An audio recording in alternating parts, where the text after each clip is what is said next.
Simba को इलाके से बाहर खदेड़ने के बाद वे दो नए शेर प्राइड के छोटे बच्चों को खत्म करने निकल गए। इस वक्त बीबी और उसके बच्चे ही मुसीबत में थे, क्योंकि प्राइड में सबसे छोटे बच्चे बीबी के ही थे। उन दो नए शेरों ने बीबी और उसके बच्चों को घेर लिया था। बच्चे झाड़ियों में छुपे हुए थे, लेकिन बीबी उन दो नए शेरों का सामना करने के लिए पूरी तरह से तैयार थी। एक शेरनी अपने बच्चों को बचाने के लिए कोई भी हद पार कर सकती है, और ये बात इन दो नए शेरों को अच्छे से पता थी। इसीलिए वो दोनों एक ही जगह पर रुके हुए थे। बीबी लगातार इन शेरों के हर एक मूवमेंट को देख रही थी। यहाँ बीबी की किस्मत इतनी बेकार थी कि पीछे से बफेलो का झुंड भी उसकी ओर बढ़ रहा था, लेकिन उसकी किस्मत इतनी भी बेकार नहीं थी। जब खतरा बीबी और उसके बच्चों के काफी करीब पहुँच रहा था, तभी बारिश आना शुरू हो गई, जिसके चलते भैंसों ने अपना रास्ता बदल दिया और इन दो नए शेरों में से एक शेर पीछे मुड़कर जाने लगा।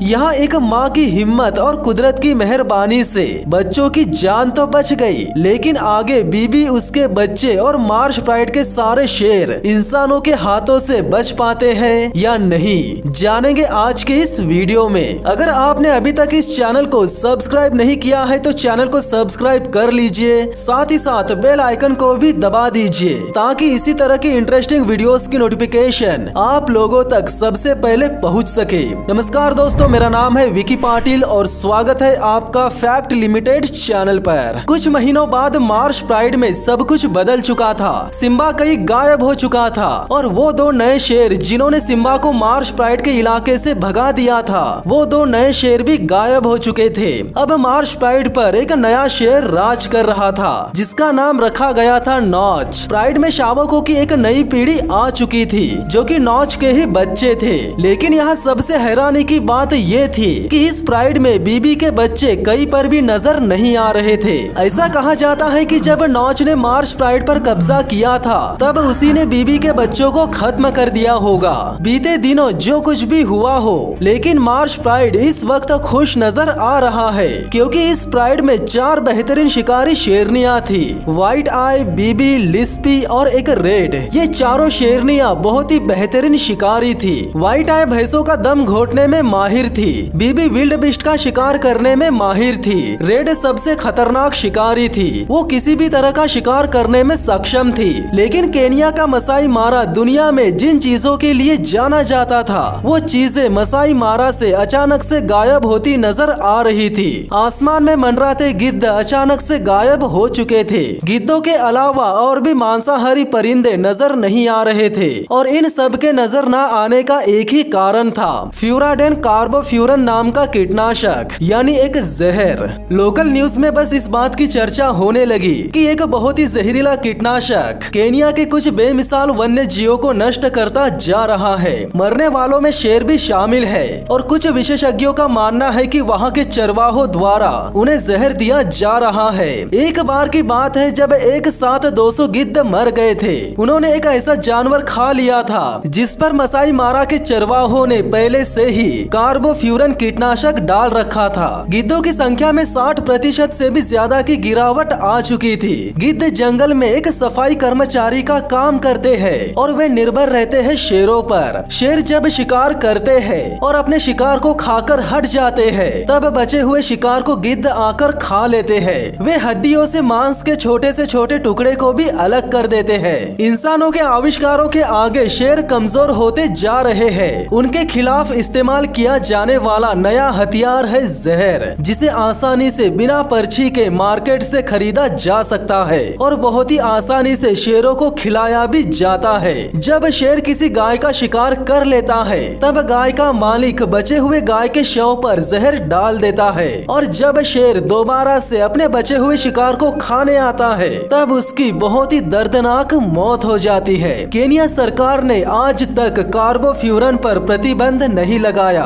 और ना ही फ्यूराडेन पर। शेरों को जहर से बचाने के लिए वाइल्ड लाइफ के सीईओ और मसाई मारा नेशनल पार्क के अधिकारियों ने कई अभियान चलाए। मसाई मारा के लोगों और उनके बच्चों को शेरों के प्रति जागरूक किया गया। उन्हें बताया गया कि इस धरती पर शेरों का होना कितना जरूरी है। इसके बावजूद भी 2009 और 2012 के बीच मार्श प्राइड की 3 फेमस शेरनियां इंसानों के साथ हुए संघर्ष में मारी गई। व्हाइट आई और लिस्पी को भाले से से मारा गया। रेड और उसके 3 बच्चे जहर से मारे गए। तीनों के चले जाने के बाद अब मार्च प्राइड की मुखिया थी बीबी। बीबी जितना प्यार अपने बच्चों से करती थी उतना ही प्यार वो अपने बहनों के बच्चों से भी करती थी। समय के साथ साथ मार्च प्राइड के बच्चे बड़े होते गए, जिसमें से एक बच्चा कुछ ज्यादा ही चंचल किस्म का था। उसका नाम एलन रखा गया था, लेकिन उसे पार्क के अधिकारी प्यार से हिप्पो भी कहा करते थे। बीबी के अलावा परिवार में सियाना नाम की शेरनी भी बहुत ज्यादा मशहूर थी।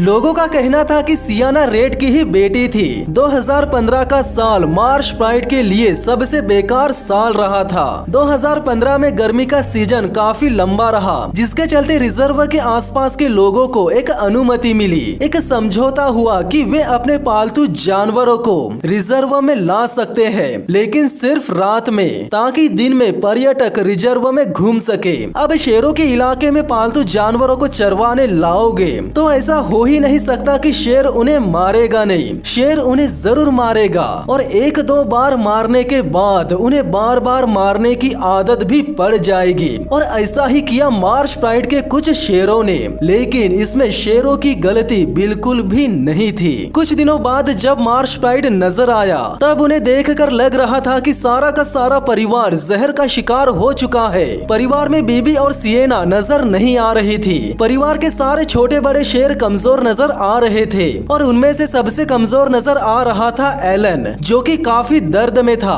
और वो ठीक से हिल भी नहीं पा रहा था। जिसके बाद केनिया वाइल्ड लाइफ सर्विस और शेल्ड्रिक वाइल्ड लाइफ ट्रस्ट के ऑफिसर्स ने उन 8 शेरों की मदद की जो जहर का शिकार हो चुके थे। उन्होंने तुरंत एंटीडोट वाले डार्ट्स तैयार किए और परिवार के सबसे कमजोर शेरों पर चला दिए। जिसके बाद परिवार के काफी सदस्य ठीक ठाक नजर आने लगे। एलन परिवार के सदस्यों में सबसे छोटा था और उसने जहर वाला मांस कुछ ज्यादा ही खा लिया था, जिसके चलते वो चलने के लायक नहीं था। इसीलिए परिवार के सभी सदस्यों ने उसे पीछे ही छोड़ दिया। उसे अकेला पाकर वाइल्ड लाइफ ऑफिसर्स ने उसकी मदद करनी चाहिए। उसे एंटीडोट और दवाइयाँ दी गई, जिसके बाद वो ठीक लगने लगा। लेकिन रात के समय वो अकेला था। हाइनास और बफेलो के हाथों उसकी मौत ना हो जाए, इसीलिए रिजर्व के गार्ड्स रात भर उसके आसपास ही रहे। इसके बावजूद भी रात में एलन पर बफेलो के झुंड ने हमला कर दिया। सुबह तक एलन अधमरा हो चुका था। बीबी और सिएना गायब थी। सब यही सोच रहे थे कि बीबी और सिएना किसी झाड़ियों में या इलाके के किसी न किसी हिस्से में सुरक्षित होंगे,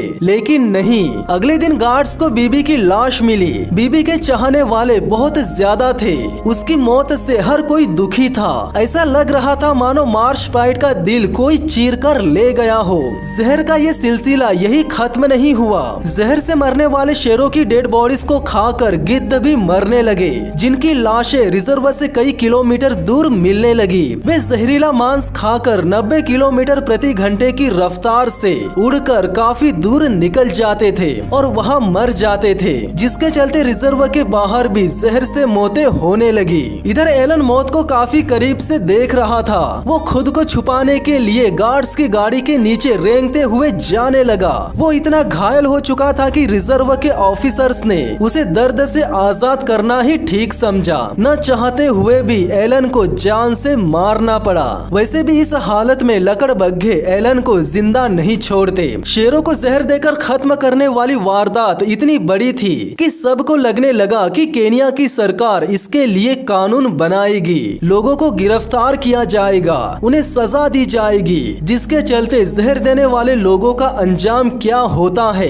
ये देश भर के लोगों को साफ साफ पता चलेगी। लेकिन ऐसा कुछ भी नहीं हुआ। लोगों को गिरफ्तार किया गया, कोर्ट कचहरी के चक्कर लगे और उन्हें रिहा कर दिया गया। इसके अलावा शेरों को बचाने के लिए कई अभियान चलाए गए। जहर देने वाले लोगों को शेरों की अहमियत के बारे में बताया गया। शेरों का होना कितना जरूरी है ये उन्हें समझाया गया, जिसके बाद बहुत से जहर देने वाले लोगों में बदलाव नजर आने लगा। मार्च प्राइड में अब याया नाम की शेरनी बची थी, जो कि सियाना की बेटी थी। उसके साथ 3-4 सदस्य और भी थे। अब मार्च प्राइड का भविष्य सिर्फ याया पर निर्भर है।